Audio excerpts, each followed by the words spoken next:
Alright, सो इस particular session के अंदर ना हम लोग थोड़ा बातें करेंगे इस पर्टिकुलर चैप्टर की एनसीईआरटी के बारे में। हम लोग एल्डिहाइड कीटोन्स के ऊपर बात कर रहे थे। तो हमने लास्ट जो हमारा डिस्कशन हुआ था उसके अंदर हमने कुछ डिस्कशंस ऑलरेडी कर लिया था। हमने ये देख लिया था कि कार्बोनाइल जो कंपाउंड्स होते हैं उसमें किस तरीके से रिएक्शन होता है। यहाँ तक हमारा काम जो है वो कंप्लीट हो चुका था। अब हम लोग बात करने वाले हैं preparation of aldehyde and ketones का इस वाली यूनिट के बारे में। देखिए ये वाली यूनिट जो है वो बड़ी इंपॉर्टेंट है। यहाँ पे कई चीज़ें ऐसी हैं जो आप ऑलरेडी या तो पढ़ चुके हो या कुछ ऐसी चीज़ें हैं जो आप यहाँ पर पढ़ रहे हो। और इनमें ना कुछ चीज़ें ऐसी भी होंगी जो आपको याद करनी पड़ेंगी, जिनका डायरेक्टली उस पर बेस्ड ना कोई क्वेश्चन ऐसा आता नहीं है। तो आपको कुछ एक रिएक्शंस होंगी जो यहाँ पर याद भी करनी पड़ जाएंगी। तो मैं बता देता हूँ।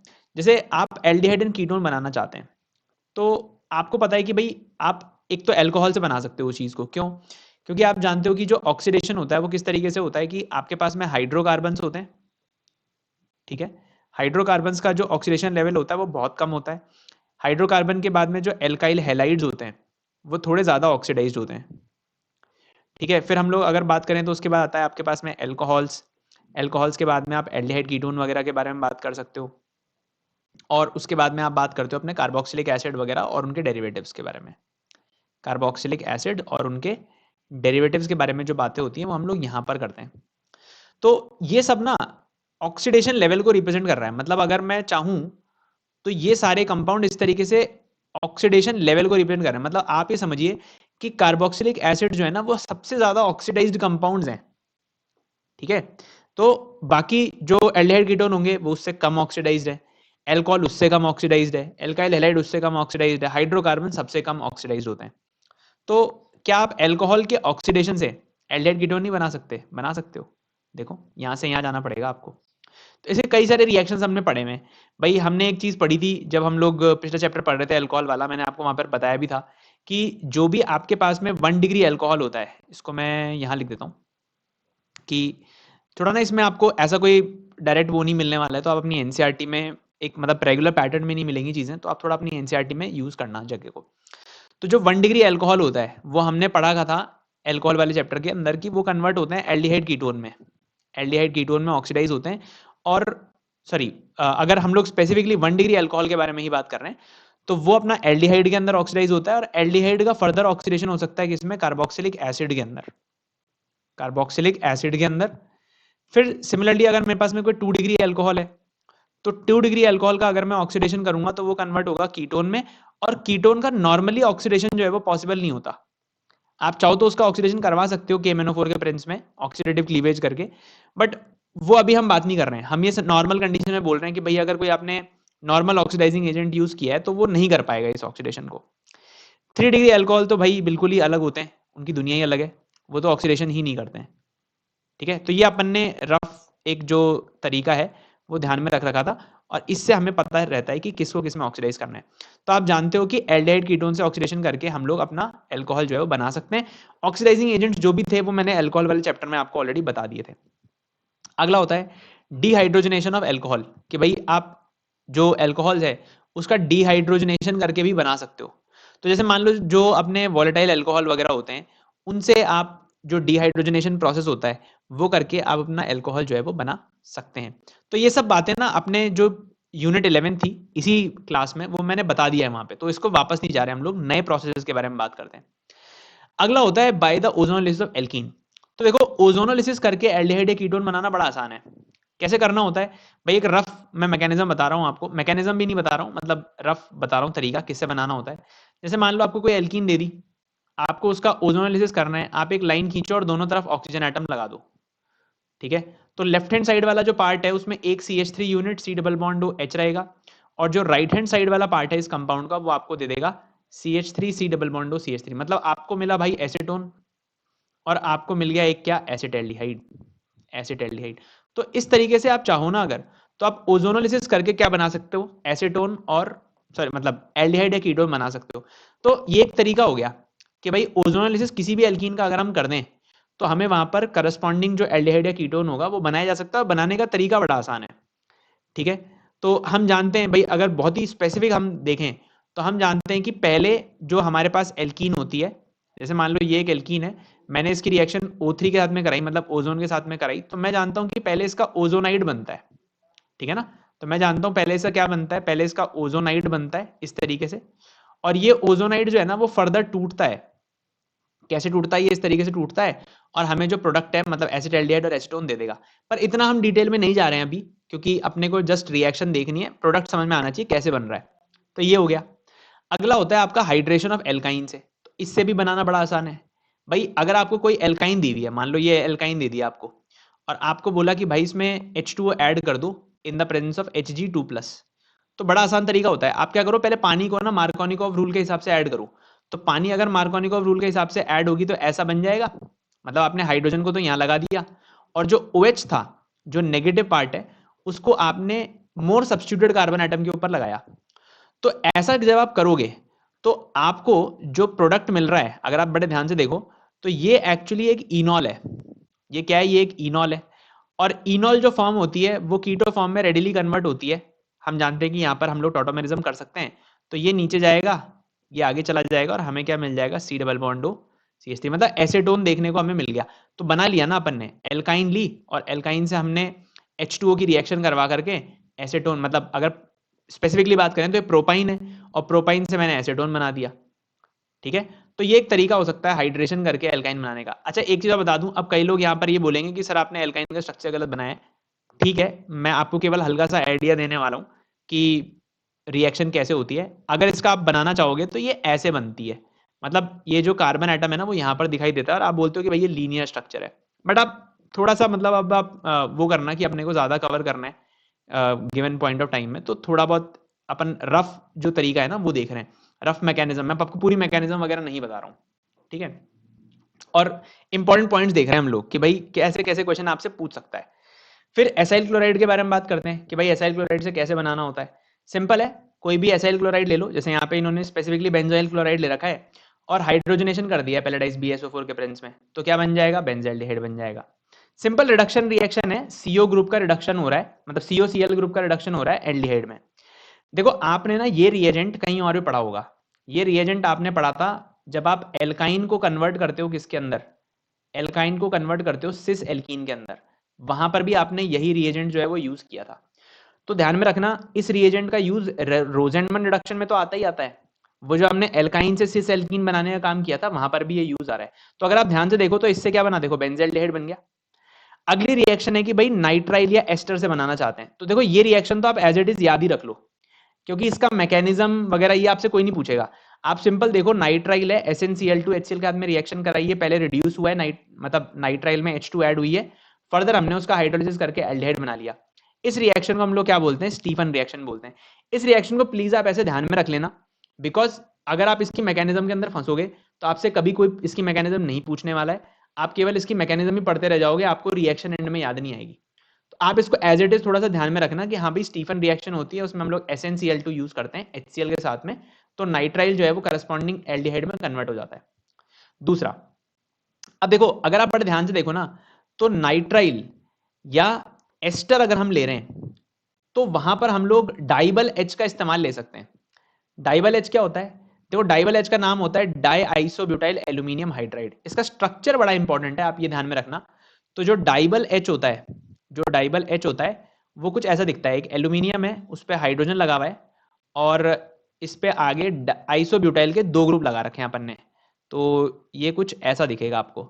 तो 2 आइसोब्यूटाइल ग्रुप हो गए और एक हाइड्रोजन लगा है एल्यूमिनियम के ऊपर, तो इसीलिए हम लोग इसको क्या बोलते हैं, डाइबल H या डाई आइसोब्यूटाइल एल्यूमिनियम हाइड्राइड। ये पूरा है इसका स्ट्रक्चर।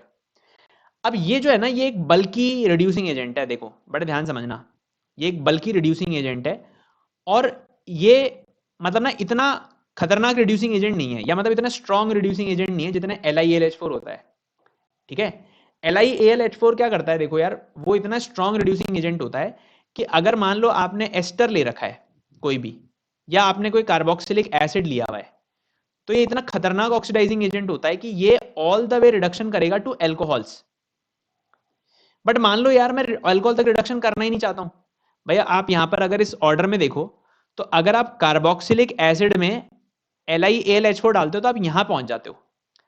पर यार मान लो मैं इतना लंबा रिडक्शन करना ही नहीं चाहता, मान लो मैं रिडक्शन केवल एल्डिहाइड कीटोन तक करना चाहता हूं, तो मैं क्या कर सकता हूं, कार्बोक्सिलिक एसिड ले लूं, या मतलब कार्बोक्सिलिक एसिड के डेरिवेटिव ले लूं और डेरिवेटिव में कन्वर्ट करके उनको रिड्यूस करना चाहूं डाइबल एच के साथ में, तो वो कन्वर्जन इजीली हो सकता है। तो आप ये ध्यान में रखना कि LiLH4 बहुत ही स्ट्रॉन्ग रिड्यूसिंग एजेंट है, वो डायरेक्ट रिडक्शन करता है एल्कोहल में।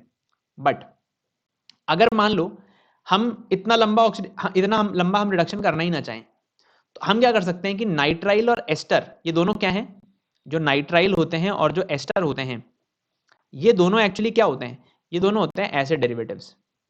एसिड डेरिवेटिव्स, ठीक है। एसिड डेरिवेटिव्स का आप रिएक्शन कराओ एक हिंडर्ड जो रिड्यूसिंग एजेंट होता है, एक हिंडर्ड रिड्यूसिंग एजेंट के साथ में आप रिएक्शन करवा दो, हिंडर्ड रिड्यूसिंग एजेंट के साथ में करवा दो, तो आपको क्या देखने को मिलेगा, आपको अपना प्रोडक्ट जो है वो देखने को मिल जाएगा। मतलब आपका रिडक्शन जो होगा वो एल्डिहाइड तक ही होने वाला है। मतलब नाइट्राइल और एस्टर दोनों का रिडक्शन डाइवल एच के प्रेजेंस में एल्डिहाइड तक ही होता है, ठीक है। ऑल द वे ये रिडक्शन एल्कोहल तक नहीं जाएगा। Why? Because it is a bulky reducing agent. ये बहुत ही बल्की रिड्यूसिंग एजेंट होता है, इतना स्ट्रांग नहीं है जितना LiLH4 है। तो ये थोड़ा सा आप ध्यान में रख लेना, ठीक है। आगे बढ़ते हैं। अगला होता है ऑक्सीडेशन ऑफ मिथाइल बेंजीन से। तो ये तो एक बड़ी ही इंपॉर्टेंट रिएक्शन है, मैं आपको बता देता हूं। देखो जो पहली वाली रिएक्शन है ना, इसको आप ध्यान में रखना। आपके पास कभी भी अगर बेंजाइलिक पोजीशन पर एक भी हाइड्रोजन है, बेंजाइलिक पोजीशन पे अगर एक भी हाइड्रोजन है और आपने उसकी रिएक्शन करा दी KMnO4 के साथ में, तो वो सीधा सीधा कार्बोक्सिलिक एसिड ग्रुप में कन्वर्ट हो जाएगा। मतलब यहाँ पे C double bond OH group लग जाएगा। अब इट डज नॉट मैटर कि भाई आगे कितनी लंबी चेन है। मान लीजिए आपने एक ऐसा कंपाउंड ले लिया कि बेंजीन रिंग है और बेंजीन रिंग पे आपने यहाँ पे CH2 यूनिट ले लिए, मतलब 100 मान लो, 100 CH2 यूनिट्स ले लिए, तो भी अगर आप KMnO4 से रिएक्शन कराओगे ना और बेंजाइलिक पोजीशन पर हाइड्रोजन है, जो कि है यहाँ पे, तो सीधी सी बात है यही प्रोडक्ट बनने वाला है। कोई फर्क नहीं पड़ता कि वो साइड चेन कितनी लंबी है, उसमें कितने कार्बन एटम है, बस एक बेंजाइलिक पोजीशन पर हाइड्रोजन होना चाहिए, वो ऑक्सीडाइज हो जाएगा। तो आप ये ध्यान में रखना कि अगर हम मिथाइल बेंजीन का ऑक्सीडेशन करना चाहें, तो कोई बहुत ही स्ट्रॉन्ग ऑक्सीडाइजिंग एजेंट के प्रेजेंस से हम लोग उसको बेंजोइक एसिड में कन्वर्ट कर सकते हैं, ठीक है। फिर अगला ये वाला आप प्लीज याद में रखना कि क्रोमाइल क्लोराइड के प्रेजेंस में हम कैसे करते हैं। तो क्रोमाइल क्लोराइड से कैसे होगा कि आप टॉल्यूइन ले लो, CrO2 Cl2 के साथ में रिएक्शन कराओ, क्रोमियम कॉम्प्लेक्स बनता है जिसका हाइड्रोलिसिस करने पर बेंजल्डिहाइड बन जाता है। रिएक्शन का नाम होता है ईटाड। तो मैंने आपको बताया एक आप ईटाड याद रखो और एक आप स्टीफन याद रखो। इसमें ज्यादा समझने का कुछ है नहीं। इसके मैकेनिज्म में अगर आप फंसोगे तो आप फंस जाओगे। आपसे इसका मैकेनिज्म नहीं पूछने वाला है, तो आप डायरेक्टली इसमें प्रोडक्ट का ध्यान में रखो। अगला होता है यूज ऑफ क्रोमिक ऑक्साइड। तो क्रोमिक ऑक्साइड की जो रिएक्शन है वो भी कुछ ऐसी ही रिएक्शन होती है। पहले आप टॉल्यूइन लेते हो, आप CrO3 यूज करते हो एसिटिक एनहाइड्राइड के प्रेजेंस में, कुछ कॉम्प्लेक्स बनेगा, उसका आप हाइड्रोलिसिस करोगे, आपको बेंजल्डिहाइड जो है वो देखने को मिल जाता है, ठीक है। तो ये एक तरीका हो सकता है जिसमें आप अपना जो प्रोडक्ट है वो बना सको। अब दूसरा होता है side chain chlorination followed by hydrolysis. बड़ा आसान है भाई, आप टॉल्यूइन लो, आप क्लोरीनेशन कराओ बेंजाइलिक पोजीशन पे। तो आपने बेंजाइलिक पोजीशन पे क्या किया, 2 क्लोरीन लगा दिए। भाई देखो ये रिएक्शन का मोटा मोटा रिएक्शन अगर हम मैकेनिज्म देखें तो आपके पास में टॉल्यूइन होता है, आप क्लोरीनेशन करते हो जब HNU के प्रेजेंस में, तो आपको क्या करना है भाई, डाइक्लोरीनेशन करना है। तो हम जानते हैं कि ये रिएक्शन रेडिकल मैकेनिज्म से होती है, बेंजाइलिक पोजीशन पर रेडिकल बनेगा। आप जब इसका क्लोरीनेशन करवाना चाहोगे तो हम जानते हैं कि यहाँ पर इस तरीके से क्लोरीनेशन करवाया जा रहा है कि बेंजाइलिक पोजीशन पर एंड में ले दे करके 2 क्लोरीन लग जाए। अब देखो मान लो मैंने इसका हाइड्रोलिसिस कराया, मैंने H2O डाला, तो H2O क्या करेगा ना, सब्स्टिट्यूशन करेगा बेंजाइलिक पोजीशन पे दोनों क्लोरीन का, क्योंकि बेंजाइलिक पोजीशन पे सब्स्टिट्यूशन बहुत फास्ट होता है। तो अगर आप देखोगे तो यहाँ पर 2 OH ग्रुप लग जाएंगे बेंजाइलिक पोजीशन पर, और इसको हम लोग बोलते क्या है, इसको हम लोग बोलते हैं भाई हाइड्रेट। याद है आपको, हाइड्रेट बहुत ही अनस्टेबल होते हैं, तुरंत पानी का लॉस करता है, ये तुरंत वाटर का लॉस करेगा। और पानी का अगर लॉस हुआ तो सीधी सी बात है आपके पास बनने क्या वाला है, करस्पॉन्डिंग एल्डिहाइड। तो बना क्या, बेंजल्डिहाइड ही तो बन गया भैया। तो आपने बेंजल्डिहाइड बना लिया। तो आप ध्यान से समझो इस चीज को कि आपने साइड चेन क्लोरीनेशन किया बेंजाइलिक मतलब रेडिकल मैकेनिज्म से, और फिर हाइड्रोलिसिस करके आपने बेंजल्डिहाइड ग्रुप जो है वो बना लिया है। अगली जो रिएक्शन होती है वो होती है गेटरमैन कॉच रिएक्शन। बड़ी आसान है, बेंजीन रिंग है, COHCl के साथ में रिएक्शन कराया है एनहाइड्रस AlCl3 के प्रेजेंस में। मैं हल्का सा आपको आइडिया दे देता हूं इसके अंदर क्या होता है। देखो आप क्या करते हो, मैं इसको यहां पर लिख रहा हूं कि आपके पास में ना बेंजीन रिंग होगी, ठीक है। आप इस बेंजीन रिंग की रिएक्शन कराओगे CO के साथ में, ठीक है। तो होता क्या है कि ये जो HCl और AlCl3 यूज किया गया है, ये क्या करता है, ये इसको इस तरीके से एसाइलियम आयन में कन्वर्ट कर देता है। तो बेंजीन रिंग अब क्या कर सकती है, बेंजीन रिंग इसके ऊपर अटैक करेगी तो आपको क्या मिल जाएगा भैया, एसाइलियम आयन ही तो हो गया। जैसा अपन लोग बात करते हैं ना, एसाइलियम आयन जो हम लोग फील्ड क्राफ्ट में पढ़ते थे, है ना, वहां पर तो यहाँ पर हाइड्रोजन की जगह कोई एल्काइल ग्रुप होता था, है ना, to be very specific. But आप ध्यान में रखो, यहाँ पर हाइड्रोजन लगा तो ये एसाइलियम जैसा आयन बना, बेंजीन ने अटैक किया, तो आप क्या करोगे, बेंजीन रिंग के ऊपर C double bond H group लगा दोगे, बेंजेल्डिहाइड बन जाएगा वापस से। तो अगर आप मोटा मोटी ध्यान में रखो तो इस तरीके से रिएक्शन होती है। इस रिएक्शन का नाम होता है गेटरमैन कॉच रिएक्शन। देखो मैं आपको एक चीज बता दूं, जब भी आप गेटरमैन कॉच पढ़ रहे हो ना, तो साथ साथ में आपको 2 रिएक्शन और पढ़नी चाहिए। गेटरमैन भी यहीं पढ़ लेना आप जब भी आप पढ़ रहे हो, मैंने पढ़ा दिया आपको गेटरमैन क्या होती है, और साथ साथ में आप दूसरी रिएक्शन भी यहीं पे पढ़ लेना। एक होती है जिसको हम लोग बोलते हैं सैंडमियर रिएक्शन, सैंडमियर रिएक्शन, क्योंकि ना कंफ्यूजन होता है बाद में इसमें। गेटरमैन और सैंडमियर एक ही जैसी रिएक्शन है, सैंडमियर में कॉपर सॉल्ट यूज होता है, गेटरमैन में सॉलिड कॉपर यूज होता है। ये हेलो एल्केन हेलो एरीन वाले चैप्टर मैंने आपको पढ़ा रखा था, आप बेंजीन डायजोनियम क्लोराइड वगैरह यूज करते थे, उसके ऊपर जब आप कॉपर सॉलिड के साथ में रिएक्शन करवाते थे तो गेटरमैन रिएक्शन होती थी, कॉपर सॉल्ट यूज करते थे तो सैंडमियर रिएक्शन कहलाती थी। वो आप पढ़ लेना, मैंने ऑलरेडी करा दिया है, उसके ऊपर वापस नहीं जा रहे। और जहां पर आप ये पढ़ रहे हो वहां पे आप गेटरमैन कॉच जरूर पढ़ना, वरना बाद में आप कंफ्यूज हो गए कि यार गेटरमैन कॉच कौन थी, गेटरमैन कौन था और सैंडमियर कौन था। आगे बढ़ते हैं, कीटोन का प्रिपरेशन करते हैं।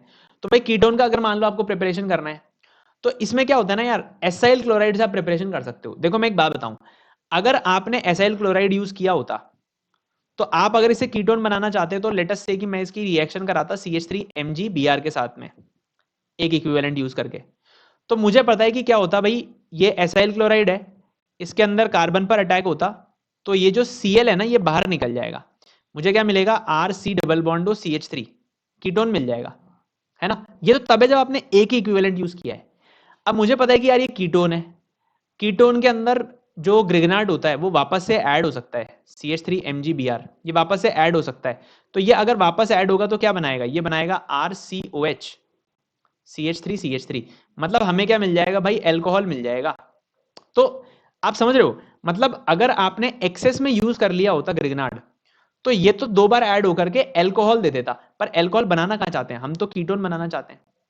तो हम क्या करते हैं ना, RMgx के अंदर कुछ चेंज करते हैं, हम उसकी रिएक्शन कराते हैं CdCl2 के साथ में, वो बनता है R2CD, जिसको हम लोग क्या बोलते हैं, डाइअल्काइल कैडमियम कंपाउंड। ये भी भाई R- का सोर्स है, जैसे RMgx होता है ना, वैसे ही ये R2CD भी R- का ही सोर्स है। पर इसकी सबसे अच्छी बात क्या है, ये केवल एक बार ऐड होता है। जैसे मान लो आपने इस बार फिर से लिया वही एसाइल क्लोराइड, बट इस बार आपने क्या यूज किया, आपने R2CD यूज कर दिया, तो ये 2 बार ऐड नहीं होगा। ये क्या करेगा, ये R- अटैक करेगा, ऊपर जाएगा, ये नीचे जाएगा और Cl रिलीज होगा, तो बना RC डबल बॉन्ड O, और यहाँ पे आ गया R ग्रुप। तो मतलब आपके पास में कीटोन ही बन के रह जाएगा, आगे फर्दर जो है एडिशन R2CD का वो पॉसिबल नहीं है, वो नहीं होता है। तो आप कीटोन के ऊपर ही रुक जाओगे, आप एल्कोहल में कन्वर्ट नहीं कर पाओगे। तो ये एक फायदा है इस रिएजेंट को यूज करने का, आप इसको यूज में ले सकते हो। अगला अगला होता है नाइट्राइल से, बड़ी इंपॉर्टेंट रिएक्शन है, कई बार पूछी जाती है। नाइट्राइल वैसे भी बहुत ही वर्सेटाइल फंक्शनल ग्रुप है, तो इस रिएक्शन को आप ध्यान में रखना, किसी भी नाइट्राइल के अंदर अगर आप करा रहे हो रिएक्शन, तो यहाँ डेल्टा प्लस यहाँ डेल्टा नेगेटिव होता है, क्योंकि C6H5MgBr में नेगेटिवली चार्ज pH माइनस है, मतलब आपके पास में फिनाइल मैग्नीशियम ब्रोमाइड है, तो pH माइनस के सोर्स की तरह काम करेगा। तो ये क्या करेगा, देखो जो इलेक्ट्रॉन डेफिशिएंट सेंटर है उस पर अटैक करता है। तो ये क्या बना, देखो C6H5 कार्बन सेंटर पे लग गया, डबल बॉन्ड NMgBr, आगे कुछ नहीं है, हाइड्रोलिसिस कराओगे तो ये वाला जो ग्रुप है वो रिप्लेस हो जाएगा किससे, ऑक्सीजन से। तो क्या बना आपके पास में, बन गया कीटोन फिर से। तो ये रिएक्शन बड़ी इंपॉर्टेंट रिएक्शन है ये, इसको तो प्लीज आप बहुत ध्यान से रखना, ध्यान में, बिकॉज अच्छा हाँ, और दूसरी चीज, यहां से यहां का मैकेनिज्म के चक्कर में मत फंसना, नहीं पूछेगा कोई आपसे, तो आपको ये पार्ट तो ध्यान में रखना पड़ेगा, ठीक है। C6H5MgBr कैसे अटैक कर रहा है, ऊपर जा रहा है, ये बन रहा है, ये काम का होता है। इसके आगे कैसे हाइड्रोलिसिस हो रहा है उसके चक्करों में आप फंसोगे तो आप परेशान रहोगे, तो वो काम मत करना। तो ये एक तरीका हो गया। अच्छा मैं ना इसमें एक चीज बताना चाहता था यार, मैं भूल गया। देखो ये अगर आप रिएक्शन देखो ना, ये वाली रिएक्शन, तो इसमें देखो क्या हो रहा है, इसने यहां पे दिखा रखा है कि आपके पास C डबल बॉन्ड C है, अगर आप इसकी डाइबल H से रिएक्शन करवाओगे ना, तो ये double bond as it is बैठा रहेगा, इसके ऊपर कोई इफेक्ट नहीं होता। इसका मतलब ये हो गया कि डाइबल डाइबल H carbon double bond carbon को इफेक्ट नहीं करता कभी भी, इट रिमेन्स अनअफेक्टेड, तो इसके ऊपर कोई फर्क नहीं पड़ने वाला है। तो ये ध्यान में रखना आप प्लीज थोड़ा सा। आगे बढ़ते हैं, बात करते हैं लास्ट जो होती है अपनी फ्रिडल-क्राफ्ट एसाइलेशन रिएक्शन। तो कुछ ही नहीं है, इससे भी कीटोन बनाया जा सकता है। बस इसमें रिएक्शन कैसे होती है, हल्का सा मोटा-मोटा रिएक्शन मैकेनिज्म आपको मैं बता देता हूँ। भाई देखो, बेंजीन रिंग है, आपने एसाइल क्लोराइड लेकर के रिएक्शन कराई है AlCl3 के साथ में। AlCl3 क्या करता है ना, देखो इस Cl- को निकाल देता है। तो आपको मिलेगा क्या, आपको मिलेगा एसाइलियम आयन, जो कैसा दिखता है, RC डबल बॉन्ड O, इस पे आता है पॉजिटिव चार्ज। इसको क्या बोलते हैं हम लोग, इसको हम लोग बोलते हैं एसाइलियम आयन। ठीक, अब बेंजीन रिंग अटैक कर देगी एसाइलियम आयन के ऊपर, तो बेंजीन रिंग जो है वो RC double bond O R group से जुड़ जाएगी। ये क्या बन जाएगा आपके पास में, एक पर्टिकुलर कंपाउंड बन जाएगा जिसके अंदर आपके पास C double bond O AR या R ग्रुप, डिपेंडिंग ऑन कैसा आपने एसाइल क्लोराइड यूज किया था, आपको वैसा का वैसा कीटोन जो है वो देखने को मिल जाएगा। अच्छा, एक चीज मैं यहाँ पे ऐड कर दूं, देखो 90 टू 95% टाइम्स आपको जो क्वेश्चन दिए जाते हैं ना, उसके अंदर अगर फ्रिडल-क्राफ्ट एसाइलेशन करवाया है, तो यहाँ पे आप देखोगे कि या तो वो NH2 KOH देगा आपको, 90 टू 95% टाइम्स होता ही होता है ऐसा। NH2 KOH देकर के प्रोडक्ट बनवा सकता है, या वो चाहे तो आपसे जिंक अमलगम HCl भी डलवा सकता है।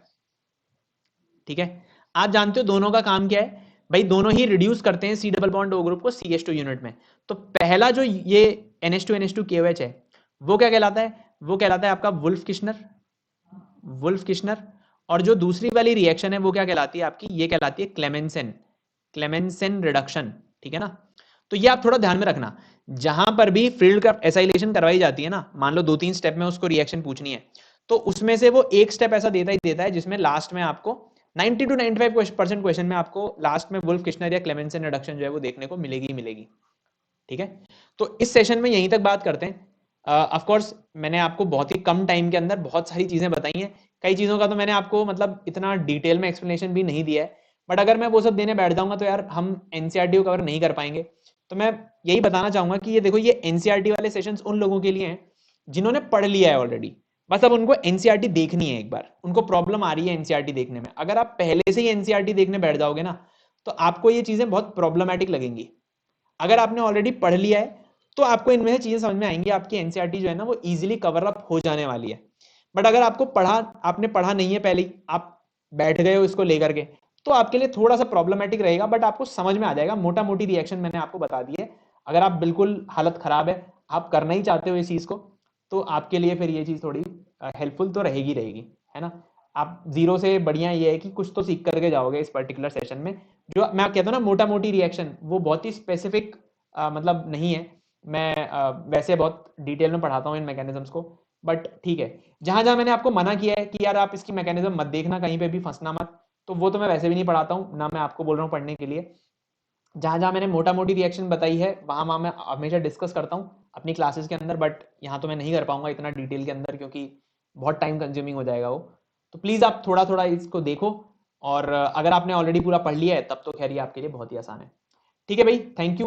मिलते हैं, इसके आगे से स्टार्ट करेंगे नेक्स्ट क्लास के अंदर। आई होप आप लोगों को समझ में आ रहा है। अगर आपको समझ में आता है तो प्लीज़ आप अपने फ्रेंड्स के साथ में, अपने कलीग्स के साथ में जरूर से शेयर करिए। आई होप उन लोगों के लिए भी ये थोड़ा सा हेल्पफुल निकले। एंड अगर आपको हेल्पफुल लगता है, आपको थोड़ी बहुत भी हेल्प हो रही है, तो आप please like share comment subscribe जरूर से करो, कमेंट तो एटलीस्ट जरूर करो अगर कोई प्रॉब्लम फेस कर रहे हो तो भी। ठीक है, ठीक है, thank you. I hope to see you guys in the next session. Thank you, bye bye.